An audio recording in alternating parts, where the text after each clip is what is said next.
अध्याय 9 परम गुह्य ज्ञान। श्री भगवान ने कहा, हे अर्जुन, चूंकि तुम मुझसे कभी ईर्ष्या नहीं करते, इसलिए मैं तुम्हें यह परम गुह्य ज्ञान तथा अनुभूति बतलाऊंगा, जिसे जानकर तुम संसार के सारे क्लेशों से मुक्त हो जाओगे। यह ज्ञान सब विद्याओं का राजा है, जो समस्त रहस्यों में सर्वाधिक गोपनीय है। यह परम शुद्ध है, और चूंकि यह आत्मा की प्रत्यक्ष अनुभूति कराने वाला है, अतः यह धर्म का सिद्धांत है। यह अविनाशी है और अत्यंत सुखपूर्वक संपन्न किया जाता है। हे परंतप, जो लोग भक्ति में श्रद्धा नहीं रखते, वे मुझे प्राप्त नहीं कर पाते। अतः वे इस भौतिक जगत में जन्म मृत्यु के मार्ग पर वापस आते रहते हैं। यह संपूर्ण जगत मेरे अव्यक्त रूप द्वारा व्याप्त है। समस्त जीव मुझ में हैं, किंतु मैं उनमें नहीं हूं। तथापि मेरे द्वारा उत्पन्न सारी वस्तुएं मुझ में स्थित नहीं रहती। जरा मेरे योग ऐश्वर्य को देखो। यद्यपि मैं समस्त जीवों का पालक हूं और सर्वत्र व्याप्त हूं, लेकिन मैं इस विराट अभिव्यक्ति का अंश नहीं हूं, क्योंकि मैं सृष्टि का कारण स्वरूप हूं। जिस प्रकार सर्वत्र प्रवहमान प्रबल वायु सदैव आकाश में स्थित रहती है, उसी प्रकार समस्त उत्पन्न प्राणियों को मुझ में स्थित जानो। हे कुंती पुत्र, कल्पकांत होने पर सारे प्राणी मेरी प्रकृति में प्रवेश करते हैं, और अन्य कल्प के आरंभ होने पर मैं उन्हें अपनी शक्ति से पुनः उत्पन्न करता हूँ। संपूर्ण विराट जगत मेरे अधीन है। यह मेरी इच्छा से बारंबार स्वतः प्रकट होता रहता है और मेरी ही इच्छा से अंत में विनष्ट होता है। हे धनंजय, ये सारे कर्म मुझे नहीं बांध पाते हैं। मैं उदासीन की भांति इन सारे भौतिक कर्मों से सदैव विरक्त रहता हूँ।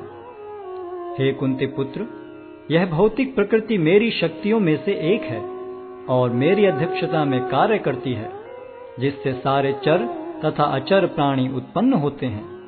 इसके शासन में यह जगत बारंबार सृजित और विनष्ट होता रहता है। जब मैं मनुष्य रूप में अवतरित होता हूं, तो मूर्ख मेरा उपहास करते हैं। वे मुझ परमेश्वर के दिव्य स्वभाव को नहीं जानते। जो लोग इस प्रकार मोहग्रस्त होते हैं, वे आसुरी तथा नास्तिक विचारों के प्रति आकृष्ट रहते हैं। इस मोहग्रस्त अवस्था में उनकी मुक्ति आशा, उनके सकाम कर्म तथा ज्ञान का अनुशीलन सभी निष्फल हो जाते हैं। हे पार्थ, मोहमुक्त महात्मा जन दैवी प्रकृति के संरक्षण में रहते हैं। वे पूर्णतः भक्ति में निमग्न रहते हैं, क्योंकि वे मुझे आदि तथा अविनाशी भगवान के रूप में जानते हैं। ये महात्मा मेरी महिमा का नित्य कीर्तन करते हुए, दृढ़ संकल्प के साथ प्रयास करते हुए, मुझे नमस्कार करते हुए भक्ति भाव से निरंतर मेरी पूजा करते हैं। अन्य लोग जो ज्ञान के अनुशीलन द्वारा यज्ञ में लगे रहते हैं, वे भगवान की पूजा उनके अद्वय रूप में, विविध रूपों में तथा विश्व रूप में करते हैं। किंतु मैं ही कर्मकांड, मैं ही यज्ञ, पितरों को दिया जाने वाला तर्पण, औषधि, दिव्य ध्वनि, घी, अग्नि तथा आहुति हूँ। मैं इस ब्रह्मांड का पिता, माता, आश्रय तथा पितामह हूँ। मैं ज्ञेय, शुद्धिकर्ता तथा ओंकार हूँ। मैं ऋग्वेद, सामवेद तथा यजुर्वेद भी हूँ। मैं ही लक्ष्य, पालनकर्ता, स्वामी, साक्षी, धाम, शरण स्थली तथा अत्यंत प्रिय मित्र हूँ। मैं सृष्टि तथा प्रलय, सबका आधार, आश्रय तथा अविनाशी बीज भी हूँ। हे अर्जुन, मैं ही ताप प्रदान करता हूँ और वर्षा को रोकता तथा लाता हूँ। मैं अमृत्व हूँ और साक्षात मृत्यु भी हूँ। आत्मा तथा पदार्थ दोनों मुझ ही में हैं। जो वेदों का अध्ययन करते तथा सोमरस का पान करते हैं, वे स्वर्ग प्राप्ति की गवेषणा करते हुए अप्रत्यक्ष रूप से मेरी पूजा करते हैं। वे पाप कर्मों से शुद्ध होकर इंद्र के पवित्र स्वर्गिक धाम में जन्म लेते हैं, जहां वे देवताओं का सा आनंद भोगते हैं। इस प्रकार जब वे विस्तृत स्वर्गिक इंद्रिय सुख को भोग लेते हैं और उनके पुण्य कर्मों के फल क्षीण हो जाते हैं, तो वे इस मृत्यु लोक में पुनः लौट आते हैं। इस प्रकार जो तीनों वेदों के सिद्धांतों में दृढ़ रहकर इंद्रिय सुख की गवेषणा करते हैं, उन्हें जन्म मृत्यु का चक्र ही मिल पाता है। किंतु जो लोग अनन्य भाव से मेरे दिव्य स्वरूप का ध्यान करते हुए निरंतर मेरी पूजा करते हैं, उनकी जो आवश्यकताएं होती हैं उन्हें मैं पूरा करता हूं और जो कुछ उनके पास है उसकी रक्षा करता हूं। हे कुंती पुत्र, जो लोग अन्य देवताओं के भक्त हैं और उनकी श्रद्धा पूर्वक पूजा करते हैं, वास्तव में वे भी मेरी ही पूजा करते हैं, किंतु वे यह त्रुटिपूर्वक ढंग से करते हैं। मैं ही समस्त यज्ञों का एकमात्र भोक्ता तथा स्वामी हूं। अतः जो लोग मेरे वास्तविक दिव्य स्वभाव को नहीं पहचान पाते, वे नीचे गिर जाते हैं। जो देवताओं की पूजा करते हैं वे देवताओं के बीच जन्म लेंगे।